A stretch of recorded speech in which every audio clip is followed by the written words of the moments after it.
Makin parah kelakuan kadal gurun. Postingan foto Jokowi pakai sorban putih. Netizen, setan iblis dajjal. Ditulis oleh tim redaksi jurnal, dikutip dari berbagai sumber. Tapi kalau ada orang berpikir dengan cara sungsang, itu artinya dia tidak menghadirkan fakta dan data. Maka yang keluar dari mulutnya itu adalah caci maki, ujaran kebencian, menghardik orang di depan publik. Tapi kalau dia kritik, Presiden membuka ruang itu seluas-luasnya. Berkali-kali Presiden menyampaikan secara resmi, kritik itu adalah bagian yang terpenting untuk bisa baik dalam kapasitas beliau sebagai seorang pribadi, sebagai Presiden, maupun kepada pemerintahan untuk melakukan evaluasi. Jadi memang kita sebar-sebarin aja pokoknya yang berita-berita hoak Pak Jokowi PKI, berita hoak Pak Jokowi itu orang Tionghoa, itu kita sebar-sebarin. Pada saat mau pencoblosan kita bagikan majalah obor, koran-koran obor itu. Nah itu. Bahwa sejak beliau menjabat sebagai Presiden Republik Indonesia, sejak saat itu hinaan demi hinaan, cacian demi cacian, makian demi makian terus membanjiri, baik kepada pribadinya Insinyur Haji Joko Widodo maupun kepada dirinya sebagai Presiden Republik Indonesia. Yang aneh menurut saya, kebanyakan orang-orang yang menghina beliau ini berpakaian agamis, namanya nama agamis, latar belakangnya ada simbol-simbol agama. Seorang netizen di media sosial bernama Alyah memposting foto Presiden Jokowi yang tampak memakai sorban putih. Selain itu, ia juga membagikan foto Ahok dan Erick Thohir mengenakan kopiah hitam.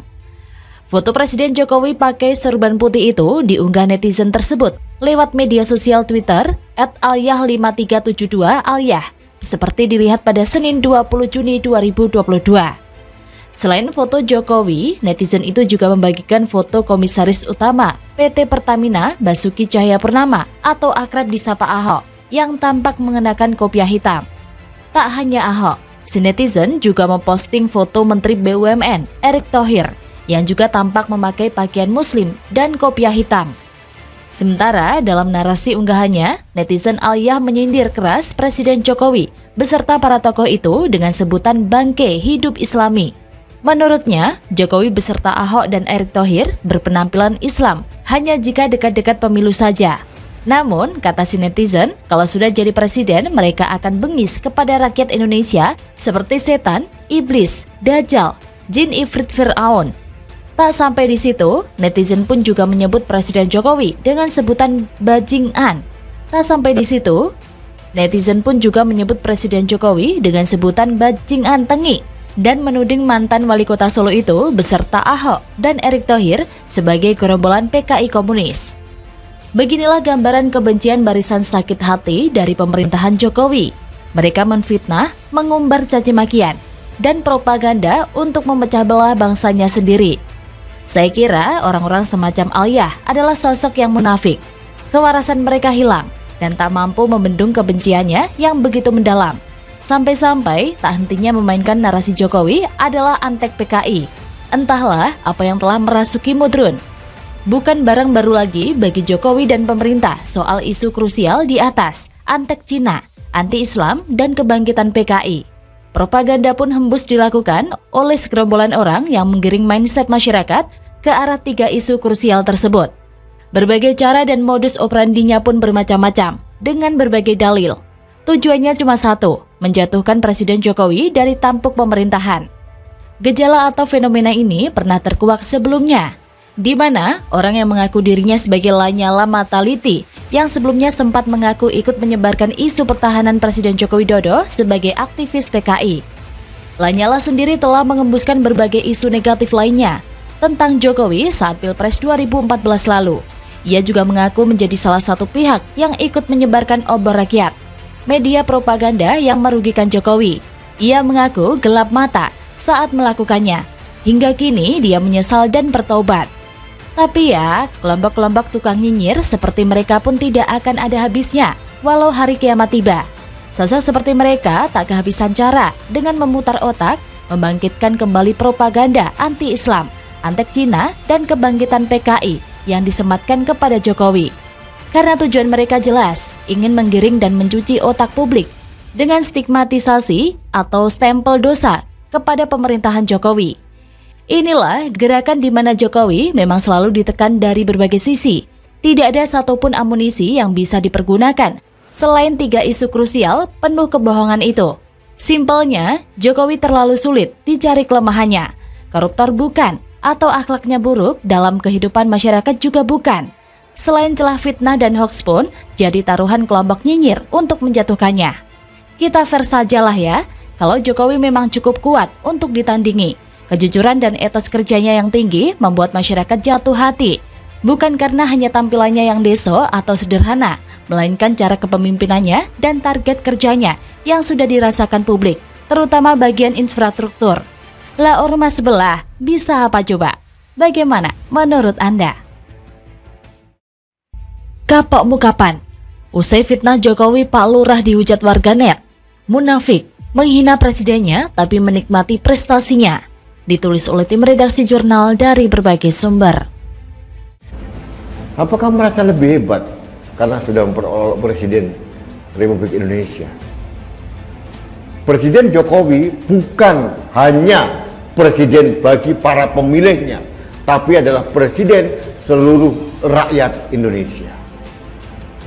Selayaknya setiap warga bangsa mempunyai etika untuk menghormati kepala negara. Jadi memang kita sebar-sebarin aja, pokoknya yang berita-berita hoak Pak Jokowi PKI, berita hoak Pak Jokowi itu orang Tionghoa, itu kita sebar-sebarin. Saya sebar-sebarin melalui BlackBerry. Semua saya rasa sudah tahu lah kalau saya sebar-sebarin. Pada saat mau pencoblosan kita bagikan majalah obor, koran-koran obor itu. Nah itu. Tapi saya yakin isu PKI ini adalah isu yang paling mudah, paling murah untuk mempersatukan dan mendiskreditkan orang, Pak. Yang kedua, PDI Perjuangan lah. Kenapa? Karena PDI Perjuangan lah partai yang paling konsisten, yang paling berani untuk tidak populer, Pak. Selalu memperlihatkan komitmen dan politik afirmatif, menjaga melindungi wong cilik yang termarginalkan. 45 tahun kami setia menjaga. Tanpa syarat, walaupun apa. Stigmanya kan dibilang partai komunis, partai kafir. Tapi alhamdulillah insya Allah kami tetap istiqomah, Pak. Kita tahu mana jalan yang benar dan mudah-mudahan Tuhan Allah Subhanahu wa Ta'ala menyertai kita semua. Usai fitnah Presiden Jokowi, pegiat media sosial dengan akun Pak Lurah ramai dihujat warganet. Seorang warganet menyebut akun Pak Lurah itu munafik lantaran menghina presidennya tapi menikmati prestasinya atau hasil kerja Presiden Jokowi. Mulanya, pegiat media sosial dengan nama akun Pak Lurah buat geger publik lantaran dirinya menyebut Presiden Jokowi pernah kunjung makam atau kuburan tokoh PKI. Selain itu, pegiat media sosial dengan nama akun Twitter Pak Lurah itu juga membagikan foto lawas Jokowi mengenakan baju kotak-kotak sedang duduk di depan nisan bertuliskan Wijianto Notomiharjo. Akun Pak Lurah itu menuding Wijianto Notomiharjo merupakan salah satu tokoh PKI. Ia bersikeras percaya bahwa makam yang dikunjungi Presiden Jokowi itu makam tokoh PKI. Akun Twitter @negerikolam dengan nama Pak Lurah dikutip terkini.id pada Jumat 10 Juni 2022 menyebut jika Jokowi nyekar di kuburan Wijianto Notomiharjo, salah satu tokoh teras PKI, adalah sebuah fakta. Selain itu, akun Twitter Pak Lurah itu juga mengunggah foto buku yang berjudul Jokowi Undercover, buku berwarna hitam yang dipercayainya sebagai bukti tuduhan tersebut. Pegiat media sosial itu juga menyebutkan bahwa buku itu merupakan tulisan yang berupaya untuk melacak jejak pemalsuan diri Presiden Jokowi. Kemudian, dirinya juga membagikan link video berupa tudingan kepada Presiden Jokowi. Tujuannya untuk meyakinkan warganet bahwa benar Jokowi merupakan tokoh dengan latar belakang PKI. Akun Pak Lurah itu pun menyebut Jokowi secara tidak sadar menyebut nama Notomiharjo. Lantas saja, cuitan dan unggahan foto itu menuai banyak perhatian warganet. Pasalnya, Partai Komunis Indonesia atau PKI merupakan partai terlarang di Indonesia. Banyak warganet percaya dengan kabar yang disampaikan akun Twitter Pak Lurah itu. Bahkan, komentar-komentar dalam cuitan itu pun menandakan bahwa tidak sedikit pun warganet terpengaruh. Seorang warganet dengan akun Twitter @jjj246826633 terpengaruh dengan kabar itu. Ia mengaku merasa dikhianati dan percaya bahwa Presiden Jokowi menyembunyikan identitas aslinya. Usai diwartakan oleh terkini.id, kini warganet ramai-ramai hujat cuitan Pak Lurah. Salah satunya ialah warganet dengan nama akun Purwohadi. Ia mengirimkan foto Presiden Jokowi dengan tulisan yang menyinggung cuitan Pak Lurah. Komentar warganet atau Babe Makassar terkini.id menyatakan bahwa cuitan akun Pak Lurah adalah sebuah tindakan yang munafik. Dia menghina Presiden namun ikut menikmati hasil kerjanya dan prestasi Jokowi dalam membangun Indonesia. Rasanya ingin tertawa terbahak-bahak melihat kelakuan kadal kurun yang hilang otaknya, seperti akun Pak Lurah satu ini.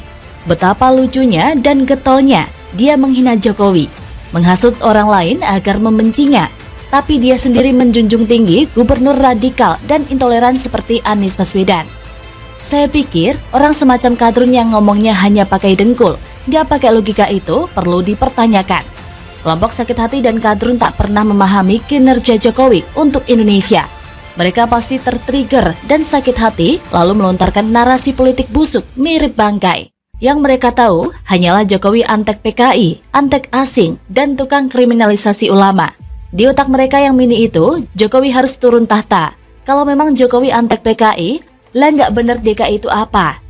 Rekam jejak kebusukan sponsor Formula E itu nyata. Faktanya masih pakai sponsor bir tuh, masih pakai sponsor Bank Cina tuh, juga masih pakai sponsor minuman orang kafir. Malah yang terbaru, balapannya terang-terangan dukung LGBT legal. Apa gemblung itu akun Pak Lurah? Situ cuman bisanya ngatain doang, tapi aslinya busuk. Yang menyayangi Jokowi pasti memahami apa yang sudah Jokowi bangun untuk negara ini. Antusiasme warga saat dikunjungi Jokowi tidak pernah dibuat-buat, apalagi bisa disetting dengan imbalan nasi bungkus pakai karet 2. Sedangkan junjungan Mudrun cuma bikin blunder di Jakarta. Dasar Kadrun dungu-dungu.